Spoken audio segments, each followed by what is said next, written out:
I-V-M. For all of our listeners, this is a trigger warning because we'll be delving into some sensitive things. Listener discretion is advised.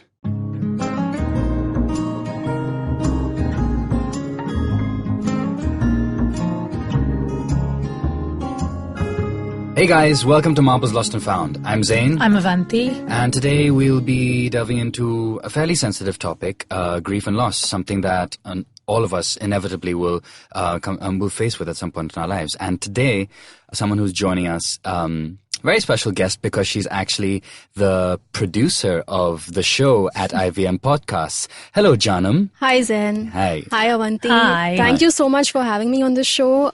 I just want to say mental health has been something that's been very close to home. Mm-hmm. So I'm really... it gives me immense satisfaction to be associated with the show. I'm glad. Cool, thanks. I'm really glad that you think so. And also thank you especially for talking to us about what we're going to be talking about today. So just to give our listeners some context, Jaanam, when it comes to grief and loss, I'd say, rather than me saying anything, how about you give us a bit of a background? Like, what is your story as far as your relationship with grief and loss is concerned? To start right from the beginning, I lost my father when I was 15 years old. Mm-hmm. I feel like 15 is an age where you're old enough to understand death and the permanence of it, but not old enough to lose a parent and someone who is the breadwinner of your family. So, that was my first experience with loss. Right, okay. How did you lose your dad? I lost him to lung cancer. He used to smoke a lot in his earlier, before, I'd say as soon as I was born, he quit smoking. But 15 years later, bam, lung cancer, man. How did you feel when you first heard the news that, I'm guessing that, unfortunately cancer is a very long and painful illness, but... It can be, yeah. Yes. So when we heard of the diagnosis, I was actually in my 10th standard. My sister was in my 12th, and both of us were giving our respective prelims and preparing for our board exams. And this news came to us, and obviously, the whole family was devastated. My uncles flew down from wherever they were out of India. The doctor said that he was in the 3rd stage. And then I just asked my dad how many stages are there, because I had no experience with someone who had cancer, and he said there are 4 stages. And I was like, oh my God, in my head, I'm like, you're on the second last stage. Yeah, the doctors were very vague about how much time the person has. So they said anywhere between 6 months to a year or 2 years. So we were kind of prepared for it, but not exactly, because you're still hopeful for the person to recover. And we got the news in January, and he passed away in June. Oh, okay. 6 months. Yes. Do you remember how you felt through those 6 months? I did. I do remember feeling extremely helpless, and at the same time, like I said, I had my board exams coming up, which is something March. so March, which is so crucial. And my dad had quit his job, and he was at home. Obviously, he had become physically really weak. He was at home making me study for my board exams in that condition. So a lot of emotions, actually. I felt guilt. I felt helpless. Like I wanted to be there for him. I wanted him to recover and get back to his normal life.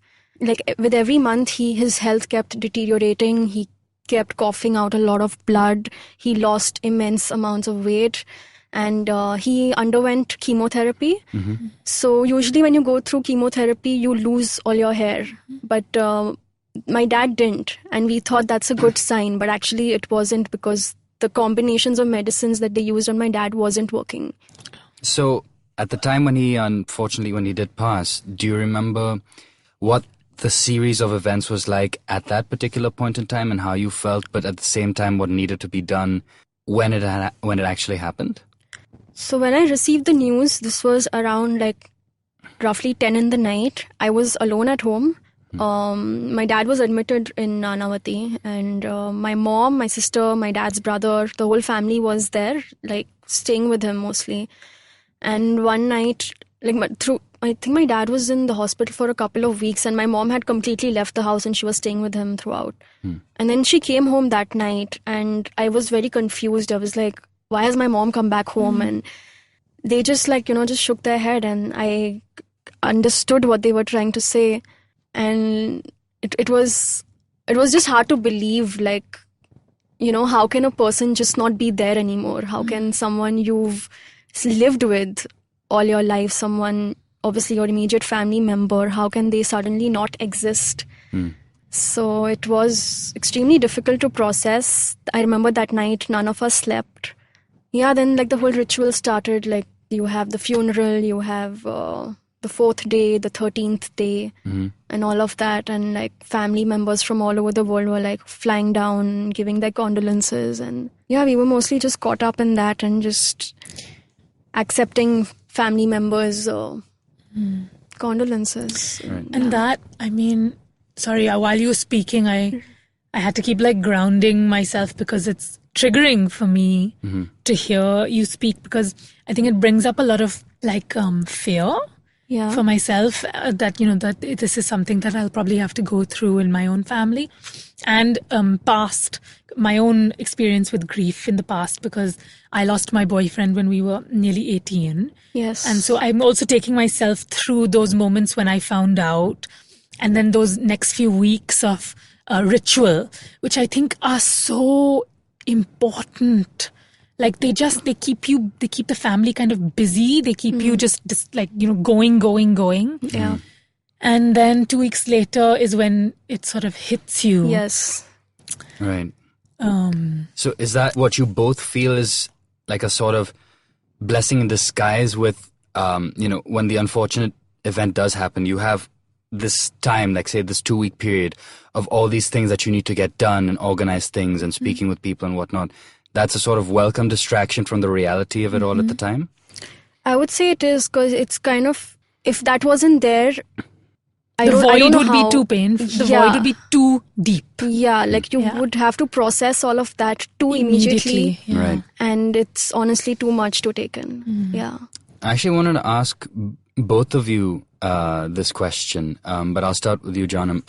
Through the process, through the weeks, through the months, and whatever amount of time that went by, what were the ways that you learned to deal with it, and what ways did you feel were helpful to you, and what ways did you feel were not helpful to you? So for the longest time, I did not know how to deal with it, because like you're not prepared for something like this. You don't know what to do. Or you're too young to even know what's happening and what reality is all about. So I struggled to like just come to terms with it. And what did that struggle look like for you? It was a mixture of a lot of things. It was seeing it's like, the whole family suffers. The whole family has lost somebody. So the way my mom was coping with it was different. The way my sister was dealing with it was different. The way I was kind of seeing the situation was different.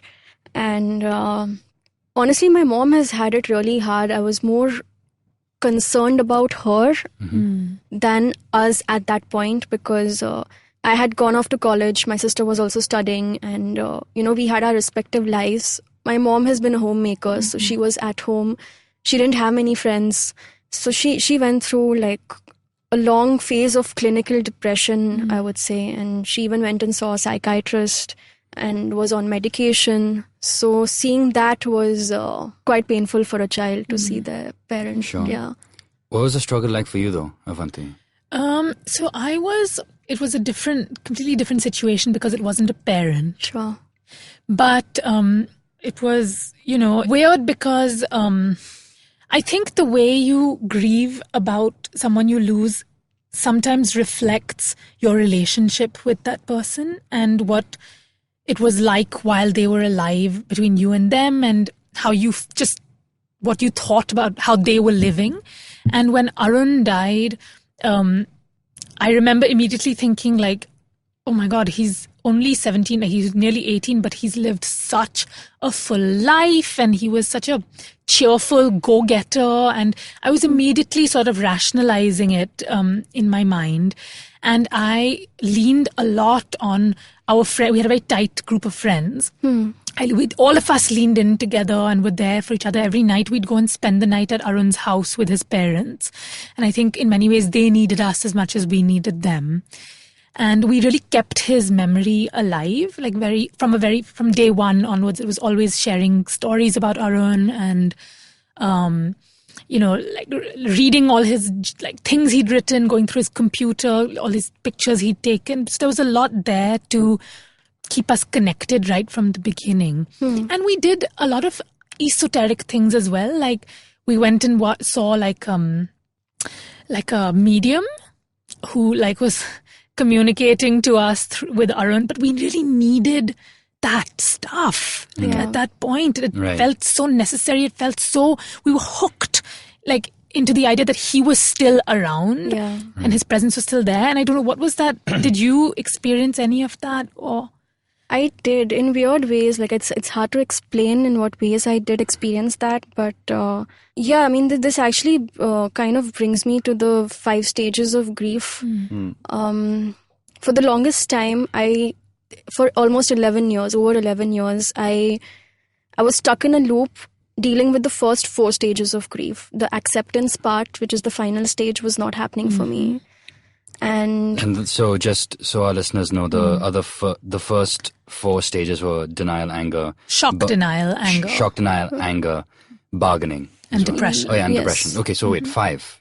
It's denial, anger, bargaining, depression, and acceptance. Yeah, and they say shock as the first one, but it's more like that's not really counted as a stage as much. Yeah, right. I think that's just the preliminary to the response. Yes, exactly. So, you said that was your space. Those first 4 were how you were for the initial amount of time. Yeah, and for about 7 to 8 years after he passed away, I would have these recurring dreams that he's come back. So my father, just to give you some context, he used to work with Air India. So throughout our lives, we've seen him, go on flights for like 15 days, come back for 2 days, stay with us, and then again go fly somewhere else. So this was his lifestyle. So after he passed away, I used to keep getting these dreams that he's like, everyone's telling me that he's passed away, but he's actually not. He's gone somewhere on a flight and he's come back. So these recurring dreams kept happening, which made me realize that I've still not accepted the fact that he's gone. Yeah. And I just want to add that these dreams just felt so real at the time that I actually felt that it is reality, like he's coming back. But when I would wake up, obviously, reality was completely different. I do want to point out something, and because I feel like Avanti touched upon this in quite a big way. I think you also did a little bit, Jaanam, but I feel like based on both of your experiences, the most important thing was some form of support system at the ready at almost any given point in time. Is that right? In thinking so? 'Cause I feel like, Jaanam, you had you were also at the same time very worried about your family at the same time, but did you feel that you were also getting the support? I'm not just talking about family, I'm just talking about generally, that you got the support that you needed as well to stay afloat during this time? Honestly, I did not. Okay. So since I was only 15, I remember none of my friends were really there for me. They weren't, even they didn't know how to react or how to even talk to a friend who has experienced something like this. So I don't exactly blame them or resent them, but it did suck to not have any friend at the time to just talk to or understand what I was dealing with. It was mostly like, my sister was a big support. She's 2 years older to me. So we just, kind of... You went through it together. Yeah. And for both, this is actually a question as well for both of you, where, and I don't mean to honestly make this sound like an interview. It's more because I don't know if I have a real relationship with grief myself, though I have lost people who were very close to me. But I don't know if if it's ever completely registered, to be honest, which I suppose is an entirely different conversation. But I wanted to ask both of you, what was it like when you felt that you got to a point that you were starting to feel like you were getting better, or you were starting to feel the acceptance creep in? Was there a point that made it easier for that to happen, or is it just a very gradual process where over time you were able to reflect and say, hey, I'm a bit better than I was, say, a couple of months ago? For me, the initial acceptance and kind of just coping with what had happened to me in 2016 when I had gone for Vipassana. So those 10 days of meditation were, it was like a purge of sorts. Like the whole experience was unpleasant, but at the end of the 10th day when we finish our meditation course, I actually felt I felt like this was the most beautiful thing I've experienced. And during one of the meditation sessions, like you're meditating for like 11 hours a day there. So during one of those sessions, I had a complete breakdown where I kind of went in the state of self-hypnosis while meditating. And I was having this internal monologue with myself during that hypnosis state that I kept apologizing to my father. And I was just like, I'm sorry I haven't like been the best daughter. I'm sorry I haven't I gave up on my studies. I'm sorry I'm such a failure. And that monologue kept going on in my head. And in that hypnosis state, I just I was crying continuously, and I didn't know how to snap out of it also, because it was just happening in a flow. And when I opened my eyes, I felt lighter. I felt a little relieved, but I also felt that, man, I didn't know I was feeling all these things all these years.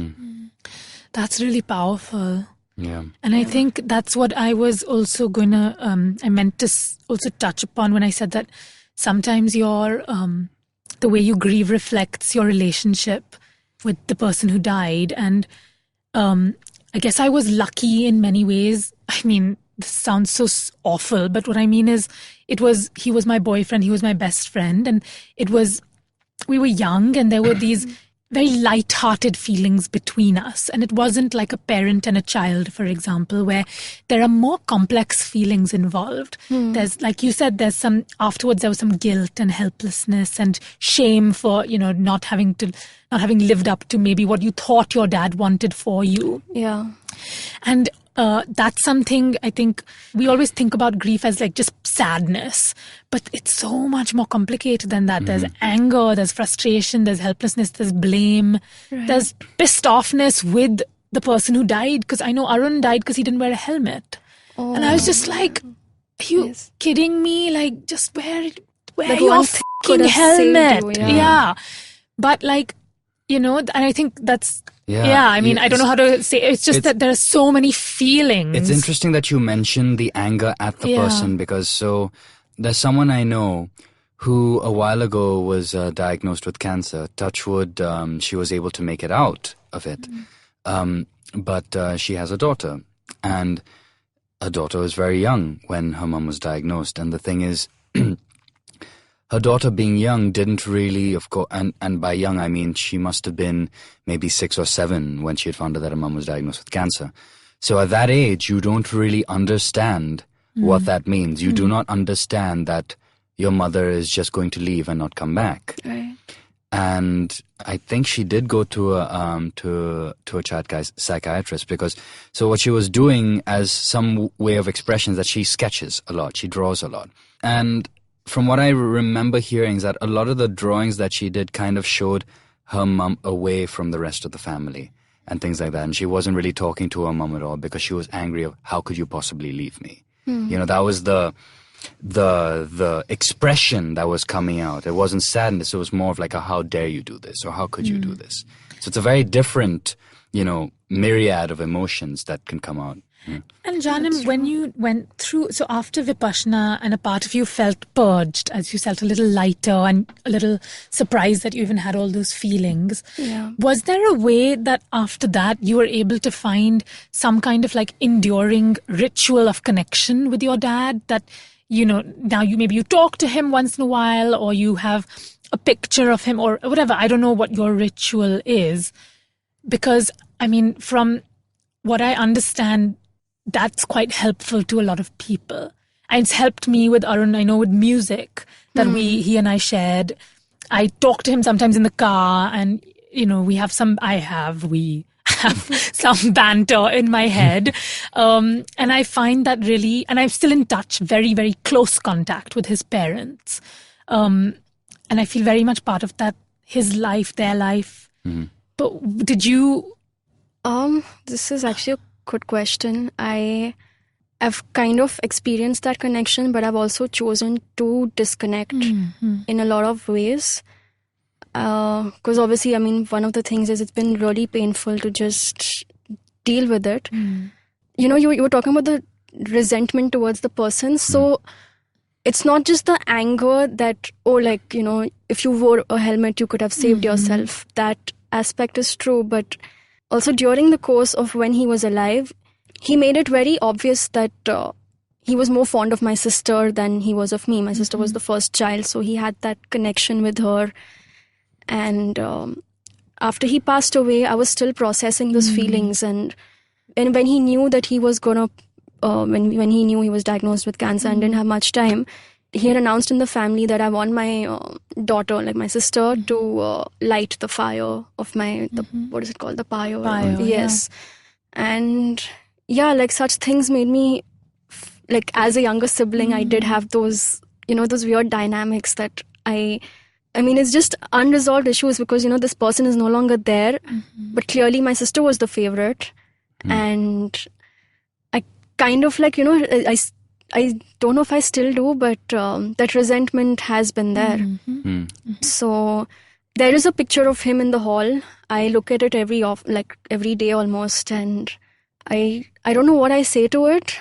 It's honestly my biggest struggle with this has been just trying to make him proud of me. Like, I don't know if what I am today or who I am, will he ever be proud of who I've turned out to be? That's been the biggest question of my life. And it's weird because I recently only realized this, that every time I'm celebrating a milestone or something, some really happy occasion, it could be my birthday, it could be my promotion, it could be some really happy thing I'm supposed to be really celebrating out there. And that particular day when I get this news, I'm actually really, really sad because I don't have him to be there to share it with. And it takes a while to get over that, but like eventually I get on my feet. But that day when I'm supposed to be happy, I'm actually in fact the saddest person. It's weird.